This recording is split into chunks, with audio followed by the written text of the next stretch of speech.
প্রতি বছরের মতো আবারও শুরু হয়েছে ডেঙ্গু আতঙ্ক। তবে অন্যান্য বছরের তুলনায় এবার ডেঙ্গুর প্রকোপ কিছুটা দেরিতে শুরু হলেও এর ভয়াবহতা কমেনি, বরং প্রতিনিয়তই বাড়ছে। তাই এ সময় জ্বর হলে ডেঙ্গু আছে কি না সেটা জানার জন্য জ্বরের প্রথম ৩ দিনের মধ্যে চিকিৎসকের পরামর্শ নিয়ে ডেঙ্গু পরীক্ষা করাতে হবে। চিকিৎসকেরা চাইলে সঙ্গে সিবিসি, এসজিপিটি, সিআরপি পরীক্ষাও করিয়ে নিতে হবে। এছাড়া রক্তের গ্রুপ জানা না থাকলে সেটিও পরীক্ষা করে নিতে হবে। অনেক সময় ডেঙ্গু জ্বরের উপসর্গ থাকলেও পরীক্ষায় সেটি ধরা পড়ে না, সেক্ষেত্রে আবারও পরীক্ষা করানোর প্রয়োজন হতে পারে। ডেঙ্গু জ্বরের রোগীরা পর্যায়ক্রমে ফেব্রাইল, ক্রিটিক্যাল এবং কনভালেসেন্ট ৩টি ফেজের মধ্যে দিয়ে যান।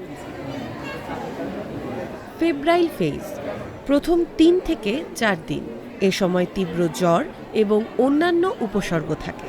ক্রিটিক্যাল ফেজ বা অ্যাফেব্রাইল ফেজ এ সময় শিশুর জ্বর থাকে না।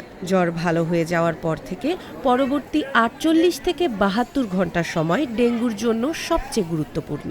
যেসব রোগী মারাত্মক ডেঙ্গুতে ভোগে তাদের এই সময় শক সিনড্রোম অর্থাৎ মারাত্মকভাবে রক্তচাপ কমে যাওয়া, ফুসফুস ও পেটে পানি জমা, শ্বাসকষ্ট, রক্তক্ষরণের প্রবণতা ইত্যাদি দেখা যায়।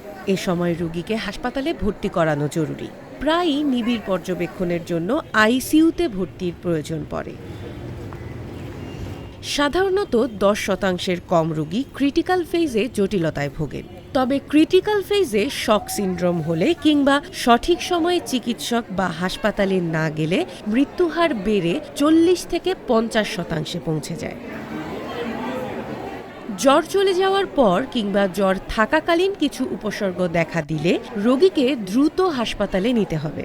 অতিরিক্ত পেট ব্যথা, সারাদিনে ৩ বারের বেশি বমি কিংবা ৩ বারের বেশি পাতলা পায়খানা, অতিরিক্ত অস্থিরতা কিংবা নেতিয়ে যাওয়া, জ্ঞানের মাত্রা পরিবর্তন, হঠাৎ ফ্যাকাশে হয়ে যাওয়া কিংবা হাত পা ঠান্ডা হয়ে যাওয়া, বসা থেকে দাঁড়ালে মাথা ঘোরানো কিংবা চোখে অন্ধকার দেখা, অতিরিক্ত ঘাম ও শ্বাসকষ্ট হওয়া, ৬ ঘন্টা প্রস্রাব না হওয়া, নাক মাড়ি দিয়ে কাশির সঙ্গে কিংবা প্রস্রাব পায়খানার সঙ্গে রক্তক্ষরণ।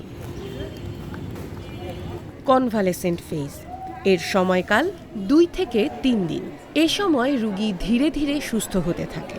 এ সময় আবারও র্যাশ দেখা সহ শরীরে চুলকানি এবং শরীর বেশ দুর্বল হতে থাকে। অনেক সময় হার্টের গতি কমে যায়, অতিরিক্ত প্রস্রাব হয় এবং অতিরিক্ত ঘামতে থাকে। স্বাস্থ্য বিষয়ক এমন নানা তথ্য পেতে চোখ রাখুন আজকের পত্রিকায়।